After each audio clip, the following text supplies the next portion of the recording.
the channel. This is Paper Roll, and we are here finally to talk about the Soul Beast roaming build, which is actually a hybrid build. If you missed the roaming video, it is really great. You should go check it. It's gonna be in the description and probably in the card.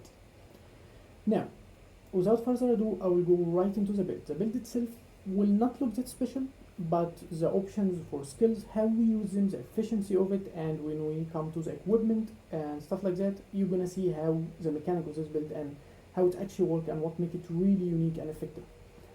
So without further ado, let's go immediately with the build itself. It is a standard condition style like my druid. We go with skirmishing, wilderness survival, but with soul beast this time. So there will be way too many options, stuff people like to ask me a lot or whisper me in the game, can I go with this, and even Discord, or change this skill, or this is my style of doing it. Yes, you can change a lot of stuff I'm gonna go about, but I'm not gonna explain why the downside of everything, or we're gonna be here for 2 hours or more. So everything you change, unless the thing I'm gonna tell you have the option for, will take this build down or really change it in a way. It will not work the same. It's either gonna be changed a bit or gonna be literally nerfed. Even if you increase your damage, then you nerf your survivability. If you increase your survivability, you nerf your damage. It's always gonna work this way. So we go skirmishing, primary reflexes, hidden barbs, light on your feet, pretty standard since we are using short bow on the other weapon set. Primary reflexes gain us vigor, and it's not the only source since we are running unstoppable union. We're gonna go about it soon. So every time we dodge an attack on 8-second cooldown, we gain 6-second plus vigor since we have an extra wound duration. And hidden barbs is a no-brainer. It is standard for condition style. You cannot play without it for the bleed, and most of our damage will be coming from bleed, at least condition damage wise. It's a 33% increased condition damage. Light on your feet is way effective for this build. It is a hybrid, as I explained. So it gives you increased damage, which is a power damage, by 10% every time you dodge or you use skill 3 on short bow, which means 3 times basically on a weapon set, and I'm using both energy and cleansing sigil on weapons, so every time I move a weapon I get an extra dodge, and if I dodge I will get 4 seconds of light on your feet. It increased my condition duration by 10% and increased my damage. And also this can make my arrow pierces, modify my skills for short bow to make it more effective. It is just without a doubt the best option, and we are really dependent on short bow for this style. However, if you're running with a Zerg with it somehow and you want to help your Zerg with stances, if you're just tagging along or something and you ended up going with longbow instead of short bow, fine, obviously you can go with something like quick draw or even versus quarry, but quick draw would be better, obviously. But as we're talking about this build, you obviously going with light on your feet. The miners, however, given us a great source for swiftness. Almost we will never struggle from swiftness in this build, and a great source for fury and extra damage and critical chance if we are flanking. Flanking mean if you're hitting the target from anywhere around it, as long as you're not in an angle of 45 in front of it. You see the way I move my cursor? This angle, if you're out from it, you're flanking. If you're to the side immediately, like by 90 degrees, if you're anywhere at the back, you are flanking, and you get extra 10% for damage and critical chance. So 10% from here and 10% from here, 20% basic modifier. Not all the time, because you're not all the time flanking, not all the time because you don't have a permanent light on your feet, but it is really effective, and we do this tricky burst fast, so it's not like we need it all the time anyway. Wilderness survival, we go with standard, Child of Earth, ambidexterity, and wilderness knowledge. Some people would think, can we change for Poison Master? Yes, you're gonna increase your damage, but your survivability gonna take a slap, not just a hit. You use either 1 or 2 skills from survival, because most of the time you can run with vulture stance, especially if you're with people or small teams, since you'll be helping them with might and poison. It is really great. So if I'm running with a few people to help me and even having support or something like scrubbers or stuff like that, I would be always on vulture stance. So I have only a Sharpened Stone and Child of Earth, which mean 2 extra condition cleanses, but also 2 extra sources for fury. And the extra damage from Poison Master is not this amazing anyway. It doesn't work this much. It's a bit of a low damage, even so it is a long duration, so it can be moved. We have high damage as it is. We don't need to invest this much in damage. When you make a build for competitive style, this is not a DPS build. This is not a raid build like PvE. It's not a DPS game when you're talking competitive. There is a limit when you start building to damage. That means you're sacrificing sustainability and survivability, and you have to have always a balance between two. This is why raid builds will never work in something like World vs. World or PvP. So going for the extra damage always is wrong. And this one, it might work, but you will encounter, especially in outnumber situation, a lot of condition, and you can't really count on only 2 triggers to remove condition like the healing skill and the weapon swap. You need more, even the subtle things like even one skill. And if you're running with the quickening zephyr, it's become way more at this point, since you're gonna lose those 2 skills and the one on the healing. Now the other options here, unless you really know what you're doing and you're going with a really niche build that would require one of those, just don't use them. Those 2 skills are way weaker and worse option comparing to Child of Earth. It's giving you immobilize, which is really useful in this build since we don't have this much ability to catch someone. So using a healing, if you're kiting and someone trying to melee you or burst you, they immediately get immobilized and get you away out. Even that breathe room for a second or 2. And if you're trying to catch to someone and catching them like that, even immobilizing them from here, if you're not on short bow, you just swap weapons, you can't really catch them, you can only chill them. And if you heal under them, it is something.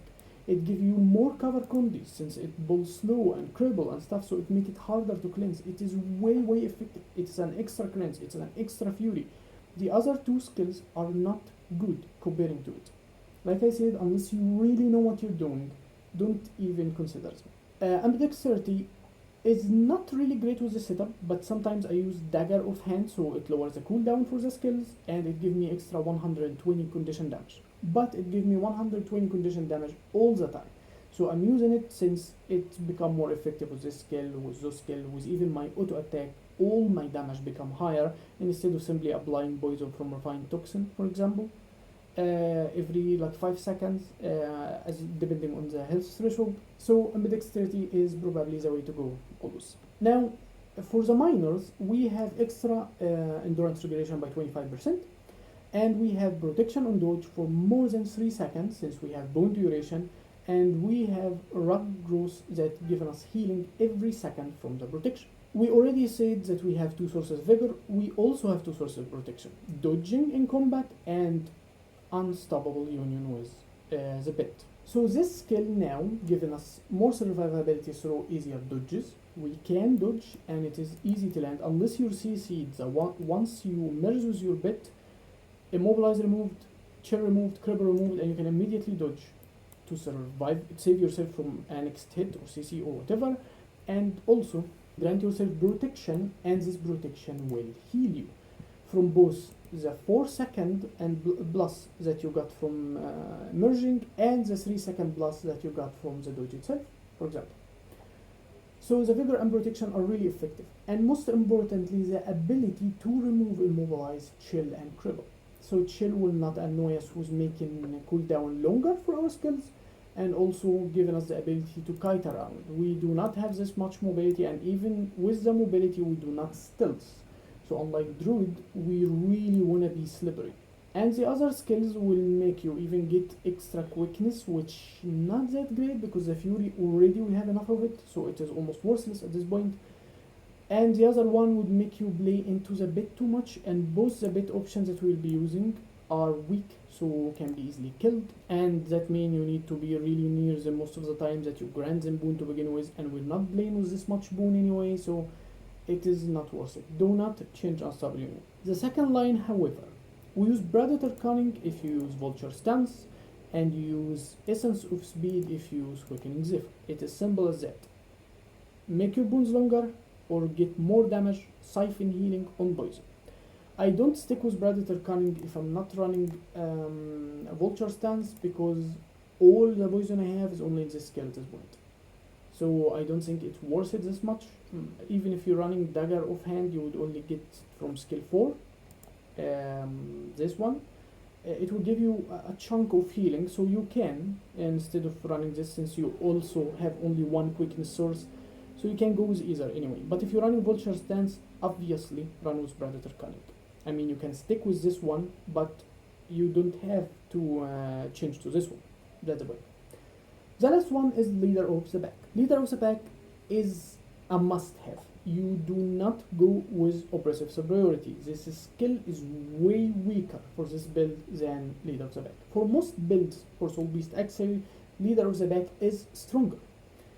So unless you're running something like second Soul Beast when you can kill people in few seconds or completely lose, yeah, maybe you get more damage. But even so it look more damage, it's not really that great. It means you land the damage and you have higher health than your enemy, which not something that will happen all the time. You will be healing and kiting and your enemy will be healing and kiting, so sometimes you're gonna have the effect and sometimes not. But Leader of the Pack increase every stance you use by 50%, which means more condition cleanse and more healing from per stance, 9 seconds instead of 6 of tanking through condition and power damage and cannot be catched by mobilize, chill or cripple, and one wolf bag become 12 seconds instead of 8, and if you use vulture stance is also 9 seconds instead of 6. So for those two skills you increased your damage significantly. You have a way longer time using those skills and applying their effect, the extra hits and the extra poison and the might stacking, and for this too extra survivability. Not only that, it shares 50% of those 150% to allies around you, which means if you're running with people or a team, it is a must use like that. You can't just bump your own damage by 10% and think this is going to be better than actually bumping 5 people. And if you're running by yourself, you can give them this way to your pet. So you can give him stability, you can give him the condition cleanses, you can give him the blind of poison and might, you can even give him one wolf pack. So it is insane and really great to use instead of just an extra damage modifier. And as you see, if we don't go with it, our bed doesn't get anything. So don't change it ever. Running alone or with a team, this trait is a must-have. The miners, however, given us an extra damage modifier on Fury by 7%, so we have 10 from here on flanking, 10 from here after dodge, and 10 from here once we have Fury, and we always have Fury. And 5% damage and condition damage once you CC someone. And if you're running with the exact style that I'm running now, that means this is happened when you do this, and also happen when you do when you use a concussion shot. So both weapon sets can do it. As you see, it's applied again, and it is for 10 seconds. So we have a lot of modifier to help with our damage. If you're running with dagger offhand, of course, it will happen only when you use concussion shot. But also, if you're running with wolf, you can have it on the knockdown once you merge with the wolf.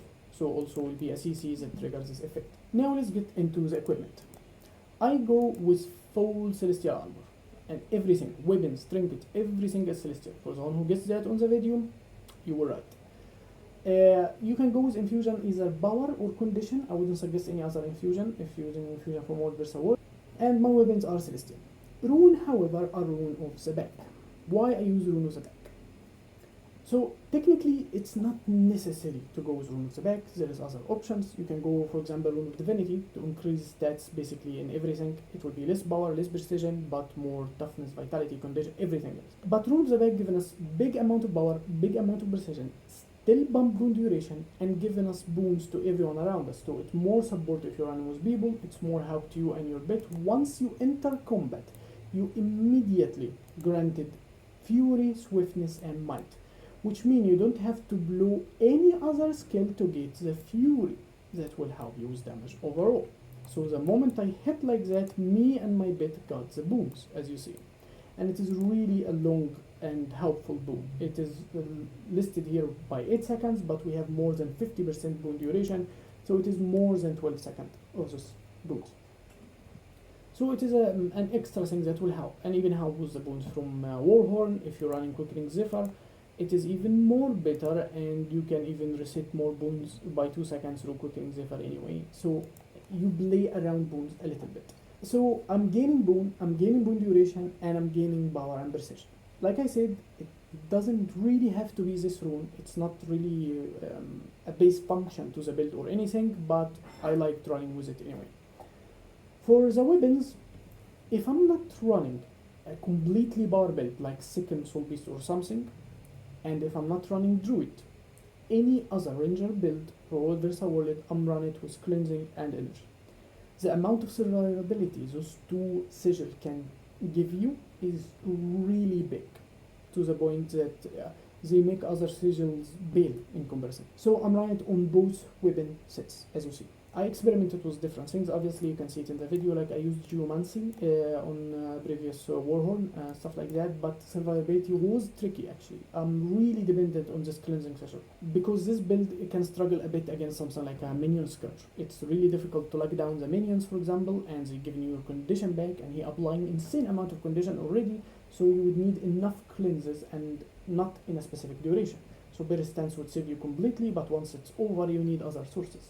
So that is an example why you always need something like cleansing and energy. So now we're done with that. Let's talk about the bit first. There is only 3 bits probably, and other options I will go about it, but remember what we said in the first of the video. The more you change this build, the more problem will appear to you.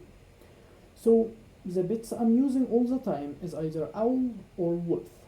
You can stick with either, and wolf is the most usable option most of the time, but you can go with owl also. When to use wolf and when to use owl. That will get us to the weapon section again. So you can, if you want this to feel an overall effective build, it cannot be countered by projectile reflection since both axe and short bow are projectile based weapons, you can run with dagger. If you're using dagger main hand, you can use dagger offhand for the extra dodge and easier lockdown, and you can still go with warhorn. But usually I would go with a dagger based probably. But there is no lockdown on the dagger itself. So how to lock down someone instead of just running around them like that and they're running from you and a lot of your hits doesn't land? You can follow them with skill like that, which is both the skill, power skill is nice.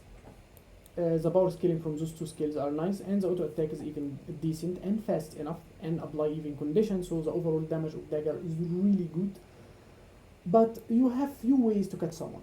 We have 2 sources of immobilize, which is this skill and landing a heal on someone because Child of Earth. So those 2 skills are immobilizing and only in flanking this one, but it is a longer immobilize. If it's not removed, it is great to land your breath. And immobilize takes the ability to dodge unless you have a trait that allow it, like Thief, Daredevil basically. So you can lock someone and start hitting them. But that's not the only thing. You can chase with wolf and you can knock down from 400 range. This skill looks short, but it will land the hit here, like in front of you. So all this is a knockdown area, it doesn't have to be on you. So landing a knockdown for 2 seconds, landing double arc, and you can even chase someone like that. The trick I would like to use with this setup is I'm actually landing the quickness, lands the knockdown easier, and landing double arc. So I would have quickness on those 2 hits easily. So the knockdown land faster and the double arc land faster, and I get myself closer to make sure even the knockdown land itself. So it goes 3, brutal charge, and then skill 2. And also wolf give you an extra stun break. So if you're running with vulture stance, which can be insane, like you can use dagger and land insane amount of damage. Let me give you a simple example. If I'm merged with a bit, I would go this skill, 2, and land vulture stance with quickness, and it is just insane amount of damage. And if they are kiting, I would do that again. And if they are dodging me, I can land hunter score or something like that. Obviously vulture stance would be immediately after landing this or immediately after landing knockdown, so now I know I can lock people down. However, your healing become extremely low if you're using wolf, since you don't have this skill, spiritual reprieve. That's why I like to run owl also, but owl with dagger is better. Because it doesn't have a lockdown, you can just chase and people can simply keep walking from you. If they are not melee based, if they can range you, they simply need to kite you in dagger. So it becomes not really that effective. And this skill basically is swiftness, so it is not that useful. That's why you can change owl for juvenile fernhound, which basically gets the best of both worlds. It doesn't give you the extra stun break, but it gives you the healing, it gives you the knockdown, the ability to kite. It have its own knockdown, like basically the same snow wolf, nothing different, and it gives you this skill, regenerate, which is basically healing and regeneration. The healing is stuck with the bit healing power, so it's only 1000, but the regeneration is actually affected by you. Even so, it lists 10 seconds and this amount of healing. I have healing power and boon duration because of Celestial, so the regeneration will be bumped by both healing power and boon duration for myself. I will show you again here once a skill comes off cooldown. As we apply it, as you see, we have 15 seconds of regeneration, not 10. So it's use your own attributes, not the bit attributes. The healing number, the initial healing, is the bits one. Those are the options. Any other option will do something bad to the build. Like if you're tempted, obviously, to go something like the hyena, prelude lash to like catch people here, or even goes offhand axe instead of those styles.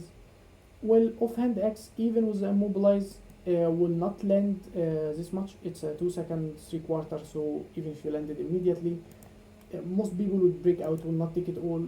And it's already a 3 second and a quarter cast time, so even if they eat all of it, all the immobilize, they can walk immediately after it. So it will not help you land full skill of X5, and X4 is really annoying skill to land anyway. And if you run with the normal style build, you would catch people with an extra immobilize, but you don't have the survivability, neither the stun break or the healing. So you already lost survivability in order to just put more CC. And that's why styles like that is not great. Maybe if you run with people, they already giving you insane survivability, like Firebrand giving you blocks and stuff like that, and you're trying to catch the enemy for them, then obviously Hyena can be effective. But we are discussing from basically roaming standard, like if you are on your own, and more survivability through Wolf or more helping people through healing can also be beneficial. So you don't have to go with Hyena anyway, but it is up to you. For the skills, we're going with Bear Stance, Dolic Stance, Sharpened Stone, One Wolf Pack. We don't change any of those. But for Vulture Stance, you can change it for Quickening Zephyr. We already said if you run with Vulture Stance, stay on Predator's Cunning. If you're running with Quickening Zephyr, go with Essence of Speed, or you can stay with Predator Cunning depending on if you're running Dagger or if you're because you're gonna have a lot of bleed if you're running Dagger offhand, because even more poison, and more healing through it and more triggering siphon damage. So you can stick with Predator Cunning all the time, but you can't obviously stick with Essence of Speed all the time. So we already talked about the trick on landing damage from Dagger, on how you catch people through Immobilize, through knockdown, applying the quickness before the knockdown, stuff like that. Let's talk about other weapons, tricks, and how we can use it. First of all, if you run with this setup, not Quickening Zephyr, you can split your burst into two, and those two are extremely functional. Do not just blow every cooldown and hope for the best. That's not how it's gonna work. Yes, you're gonna get some kills on players who don't know how to survive, but it's not that effective. If you're running with Quickening Zephyr, however, Sharpened Stone with few hits can offer a burst on itself, like short bow and stuff like that, but it's not really that big, and One Wolf Back on its own, it's not really that big, so splitting your burst becomes tricky. And that's why I still love running Vulture Stance. Really love Vulture Stances there. But you can run with both, especially if you need survivability, because it is one downside in this build, that it is, if you run it like that, you only have one stun break, as you noticed. You're dependent on Dolic Stance. And it can be significantly countered by something like Scourge, because it can corrupt your stability, and now you don't have any stun breaks to begin with. He even ruined it so that you have to cleanse the fear first. So sometimes you can need Quickening Zephyr, or simply go to Wolf and you can have an extra stun break. Now, Hunter's Call on this build have some really significant advantage, and if you miss it, it becomes a problem. If you miss the first attack of Hunter's Call, it doesn't land. Those 16 hits of 16 vulnerabilities will not land a single hit. So you really need to make sure you land it. And there is a small trick that can help you land it all the time. It's basically that you don't need to face your target to do it. So you can land it while running away. The other trick is CCing someone and then use it. So if you want to see your enemy to stop them from doing anything, or simply locking them in a way, dazing them, interrupting them, using this one to, it is really beneficial to use it after, like any other hit that you want to land. And immediately this bows, when someone gets interrupted and skill doesn't work, they don't dodge immediately after. They have this small bows, everyone having it after a days or something. They don't go on to dodge immediately because they would cancel their skill. So they would have to react after the skill was cancelled by the interruption.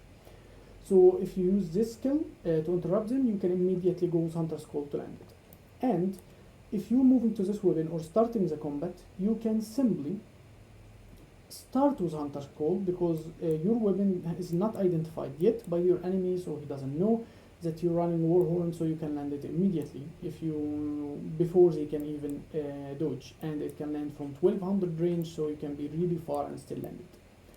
And as you can see, dazing someone like that and then land it from far, I'm walking away and still land like that, and it can land the poison and bleed from my hits simply, just without even me going near it again, and I'm already doing this much burst on it. Using Hunter's Call with something like Sharpened Stone and Vulture Stance, especially Vulture Stance, since if someone dodged it, he will dodge a lot of hits, and every hit will take a stack of Sharpened Stone. So it's not really smart to use Sharpened Stone, but it is great to use with Vulture Stance and One Wolf Back. So let me show you here. Look at this damage. I'm having bang here, so the game keeps stuck in and then showing me the numbers, but it is really, really great damage. So that is a trick for Hunter's Call. Another thing is, let's talk about the hybrid style. You see, auto attack for X are good, granting you might, and with the might of Vulture Stance, you will get up to 25. Not all the time, obviously, but you will spike up to 25 might. And you also gain might from the rune, and you also gain might from Call of the Wild, so you can go to 25 no problem. Skill 2, however, is a bit weak. It doesn't scale good with power, but it is at least good for condition, especially from right to the face of your enemy. It is way weaker power than Short Bow 2 actually. As you see, the damage listed here is 840, and here is 330. This one do really good damage, really good condition overall, and can apply weakness, making people dodgeless because it lowers endurance regeneration, and put chill, really huge chunk of chill that they need to remove. And Hunter's Call, skill decent use power, and this one for boom CC and more weakness. So we have two sources of weakness at this point. The weakness is applied by your bit or by you if you are merged with a bit. The other weapon said the auto attack does not scale this good on short bow. The second hit is scale even better than X. The third one is decent. The fourth one is really decent. And the last one is a CC, so it doesn't really do damage.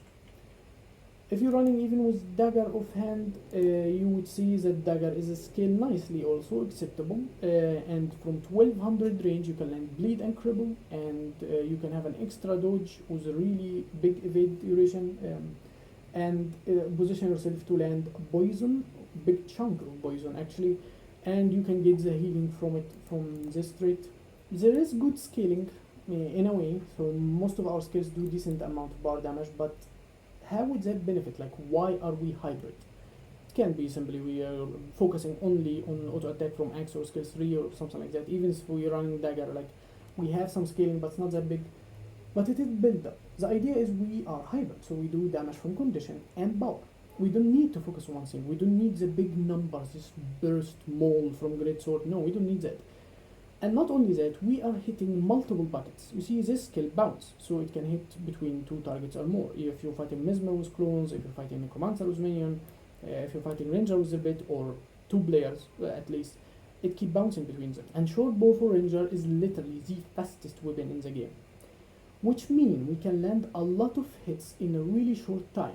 Meaning we can trigger Vulture Stance insanely, so we have a lot of poison, which is a condition aspect, and we can trigger One Wolf Back on the exact interval that we need.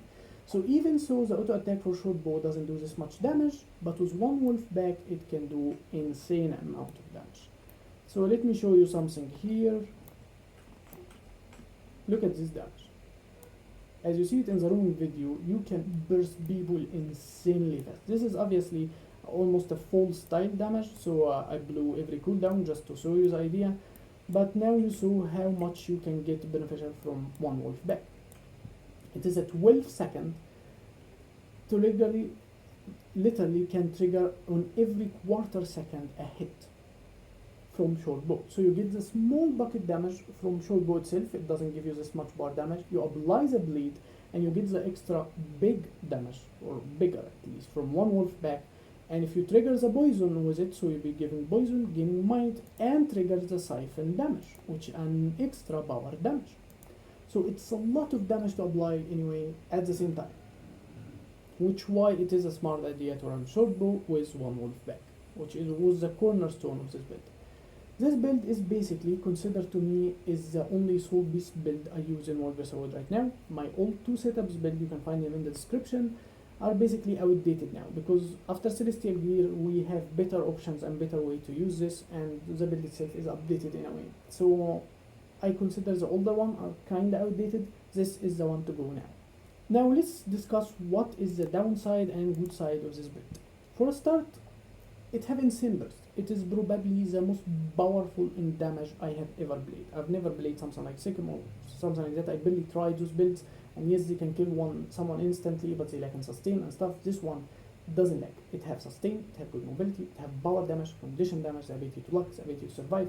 It is overall can adapt to fight way better. Even so, it can't strictly kite as good as second soul beast, especially with the stilts, which get us to a downside. There is no stilts. You only can run away, and when people stop you from running away or run faster, basically thieves, mesmer, classes that can bolt and stuff, you can get locked down easily. So the outnumber potential is there and really great, but you can't just break out of fights. If you're overwhelmed, you end up dead. Now that gets us to another downside, which depends on how you play it. If you play it this way, it is optimal for damage, it is really effective, it can help other, share stances because of the 50% from the trait, and even share healing if you're running with Owl, for example, so you can heal people for a really big number. It's close to 7k probably. It's only for you, it's 5,000, but for others it's 6,000 and a half or something like that. So there's a lot to do, and you can even grant boon with Warhorn if you're running it. It is just great overall with other people, but it lacks in stun break. So if you run it like that, you only have Doliac stance, and we already said if the stability is corrupted, it is really a problem, and one stun break is already a downside no matter what. However, you can solve this with the wolf, because it gives you extra stun break and even way higher survivability comparing to power damage. 4 seconds, no power damage taken, but you lose in healing. So you get something, you lose something. If you run it with quickening zephyr, it becomes way more stable. Your survivability like just jump. Your ability to handle and survive situations better, but the damage get to a point when it's a bit low, and the effectiveness of poison and the annoyance of it and the necessity to cleanse it is just gone at this point. But you can do it, and it is great for survivability, especially if you're new to the build and if you're running it alone. Quickening Zephyr can help you a lot until you adapt more to the build and know the timing. So this build is extremely rewarding if you really know what you're doing, if you don't miss your hits, if you're locking people, pulling from them, cool down and then bursting them. It can be extremely rewarding. It is uncomparable to any of my other builds. It is the most rewarding if you're effective with it, but it is also really punishing once you're done with your cooldown. What do I mean by this? Druid can be punished in general. If you wasted stun break, and if you can't stun break, there's nothing you can do. For this one, you can simply even merge and get protection. You think something like that, you already have something like Dolic stance to save you most of the time, so you can get hit a lot and still tank through the hit. Druid would have to simply kite all the time. So even if they are both not stunned or CC'd or anything, if you get bombarded with condition, you have to cleanse it. This one can tank a bit through them, and they both have strong cleanse. This one through healing, the other through healing and even Celestia Avatar. So Druid can adapt better, but this one is a straight up tank. And it is given, for example, second soul beast really hard time against this build. Unlike Druid, you have to be extremely efficient and good at what you're doing to handle a second soul beast, especially if an open area. A good second soul beast will kill a Druid. This build, however, is probably the opposite. You will probably win, because most of the broken damage you would avoid it or lock it. Like if you're running with this one, you can merge, you gain protection, and you can avoid the one wolf back second quickness combo, this whole insane burst immediately just by pulling this skill. It's gone. It's 4 seconds, and once the CC is gone, or something, you try to lock them, and once the stability is gone, you CC them, you stop them, and you start doing your burst and locking them down with insane burst. And they don't have as much survivability. They don't have the same toughness, they don't have the same tankness.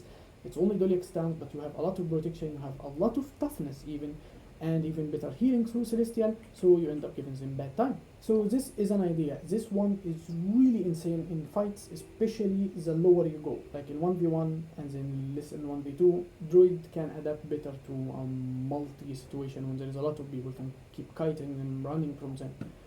But this is great.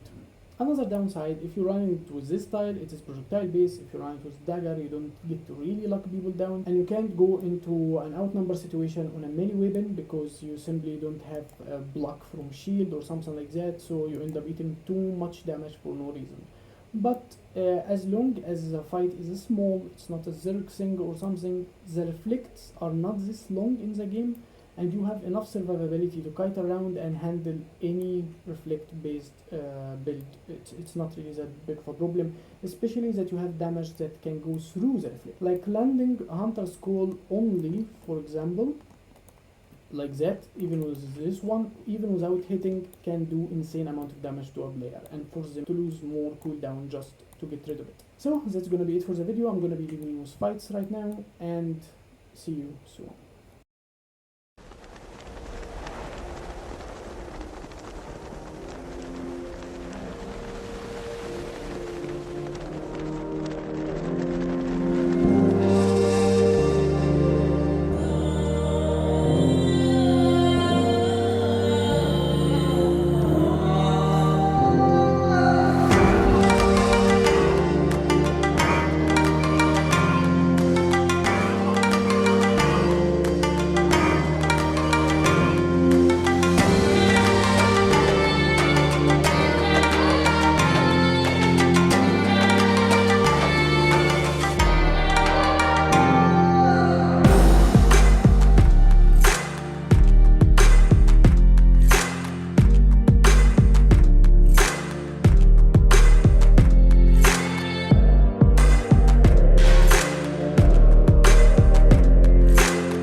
Awaken from a quiet sleep, hear the whispering of the wind.